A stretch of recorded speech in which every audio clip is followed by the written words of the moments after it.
Hello fellow mutants, welcome back to another video, and I gotta say I really do thoroughly enjoy the Arkham games.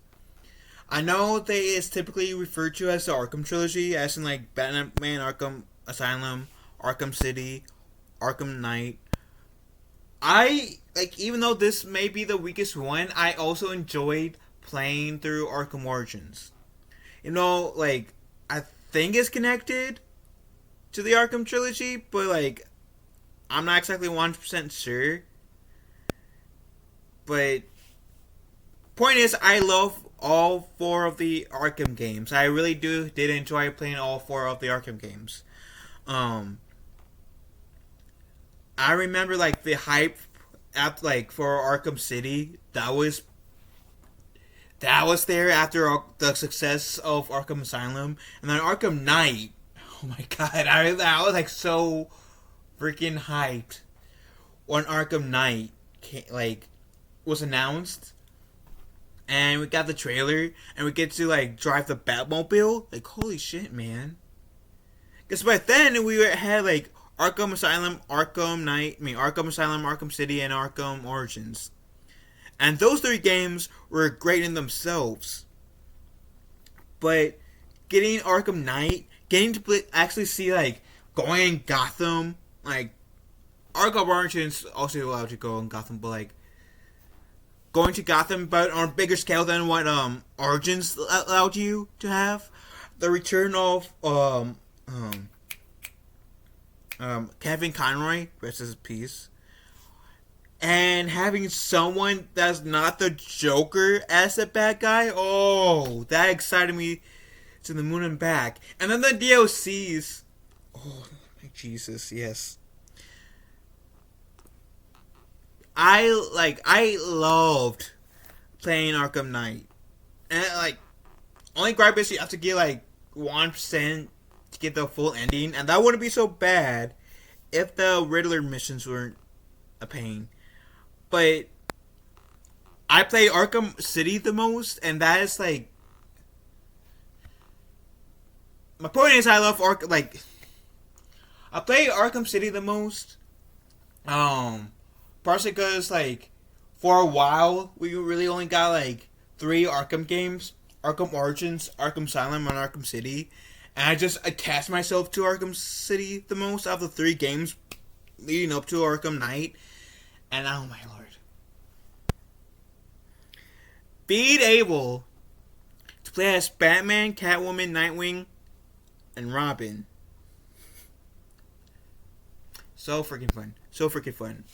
And if you guys have not played the Arkham Trilogy plus the 4 Arkham games, you guys should. If you have access to the Arkham games, you should, because each of them is fun. Even though I fully acknowledge the Arkham Origins is the weakest. But why the hell am I making this video? Well, on the Nintendo Direct, announced the Arkham Trilogy, Arkham Asylum, City, Knight, is going to be on the Switch, right? But it's apparently facing some uphill battles, so let's give this a read, shall we? Because I'm interested.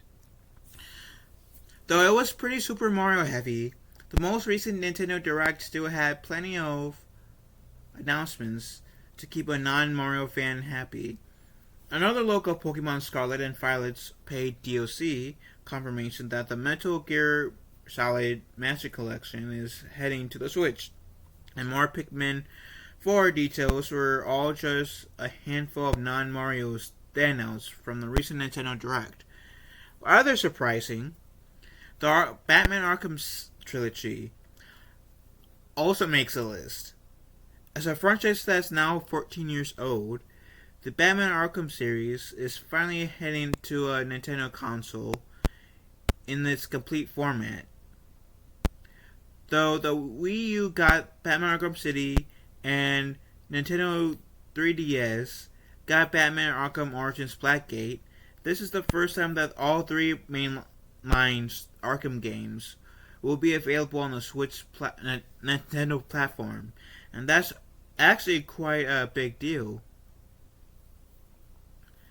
And I'm hoping, before I continue, I'm hoping if the Arkham games, like the trilogy, is successful, if they'll bring in Arkham Origins. Because that's like, I have a PlayStation, right? PlayStation 5 and 4.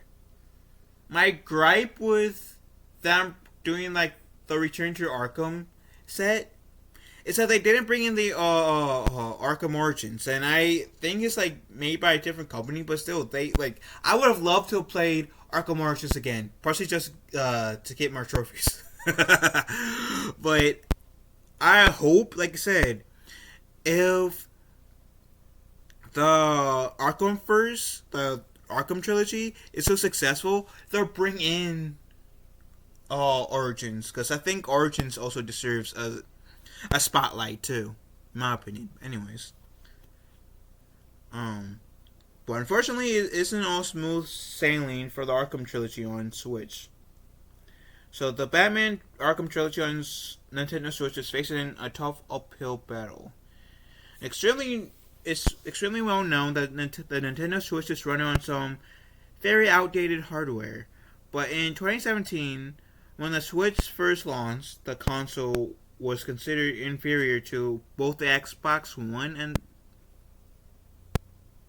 Okay, my screen went black. I'm going to reread that again in case my voice was jumbled up. Back in 2017, the Switch first launched, the console was considered inferior to both the Xbox One and PlayStation 4, and with no internal hardware changes since then. The Nintendo Switch is feeling vastly underpowered when compared to the Xbox X and PS5. And while first-party games like Legend of Zelda Tears of the Kingdom have managed to run fairly well on the Switch despite its age, third-party games don't usually fare too well. The Batman Arkam Trilogy, as the name implies, collects all three of the mainline Batman Arkham games and their respective DLCs. While Batman Arkham Asylum being a 14-year-old game at this point, it seems pretty likely that it will run just fine on the Nintendo Switch. Batman Arkham City might be where the trilogy runs into some problems. Transitioning to a bigger open world format and larger levels, Batman Arkham City might struggle to run on the Switch a little, likely leading to some compromises with the game's graphics and performances. And with former already being visible a little during the announcement trailer, especially when the characters' faces are on show. But Arkham Knight, the third, and by far the biggest game in the series, might run into some serious issues on the Switch. Back when Arkham Knight first launched in 2015, it had an infamously disastrous launch on PC with frames rate issues and near constant crashing. While Arkham Knight will probably at least run on the Switch without crashing, it's likely going to be a severe downgrade version of the game, with the visuals probably taking the biggest hit. And I can kind of if any of those three games were to have run into some issues, I can honestly see Arkham Knight running into the most. For the reason why they say, because it's the biggest open world Batman game that I feel like we got so far. Already the Batman Arkham Trilogy on Nintendo Switch is facing an uphill battle, but that only has a potential to get even worse with the current state of Rocksteady. Though these games are widely loved, Rocksteady's upcoming Suicide Squad Kill the Justice League game hasn't received the same warm reception, with the studio having to delay the game by almost an entire year to try and fix the numerous issues fans found in its gameplay reveal trailer. This disappointing reveal has left some fans a little soured on Rocksteady as a brand, and if the Batman Arkham Trilogy doesn't end up running well on the Nintendo Switch, then that could be enough to put a final nail in the coffin.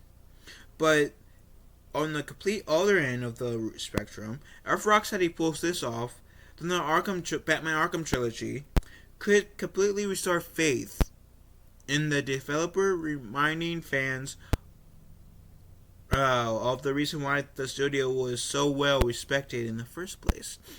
Batman Arkham Trilogy will launch on Nintendo Switch in fall of 2023. So yeah, I'm tempted to get it on the Switch. I technically streamed the Arkham Trilogy before, because I own them on the PlayStation. So if you guys want to check that out, you guys can. But yeah, the Arkham Trilogy is a really wild game. Like, it's a really wild story. Like, if you guys are Batman fans, I feel like you guys will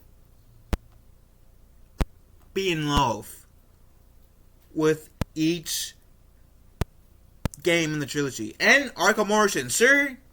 The 4 games, Arkham games that we have, they have their issues, sure. Like Arkham Knight. I feel like they sure it's fun to use the Batmobile, but in some parts of the story, I feel like they got overly excited for the Batmobile and inserted the Batmobile in a few places in the story where they it would be more beneficial to have just Batman. Like, for example, the whole Slade fight, the Deathstroke fight, that was a tank battle essentially, and that would have been more beneficial if it was like the Arkham Origins fight, where it's like fist-to-fist combat.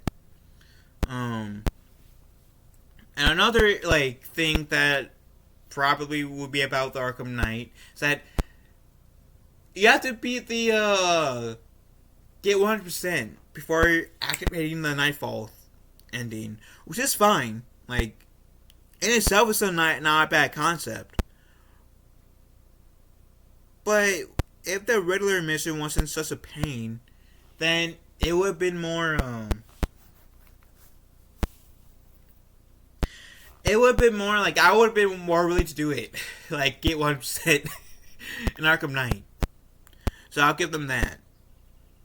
And the reveal of who the Arkham Knight is, for me, it was somewhat disappointing, because I was hoping for one character, admittedly, and it was another character that was vastly predictable.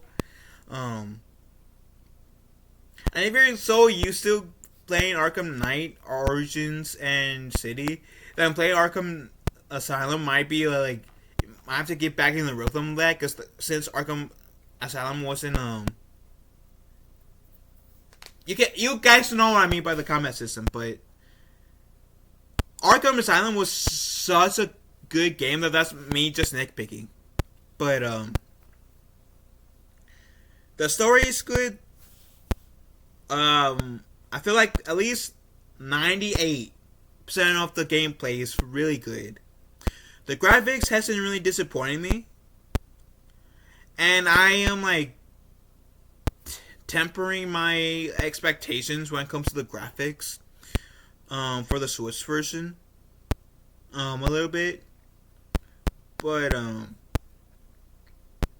yeah, the Arkham game is just a beautiful series, and like I said, if you guys are really interested in or are in love with Batman as a character, then either playing the Arkham games or watching the cutscenes for each Arkham game, I highly recommend it. That's just me. What do you fellow mutants think? Let me know in the comment section down below. Love you guys. Have a wonderful day. Be kind to one another. I'll talk to you fellow mutants later.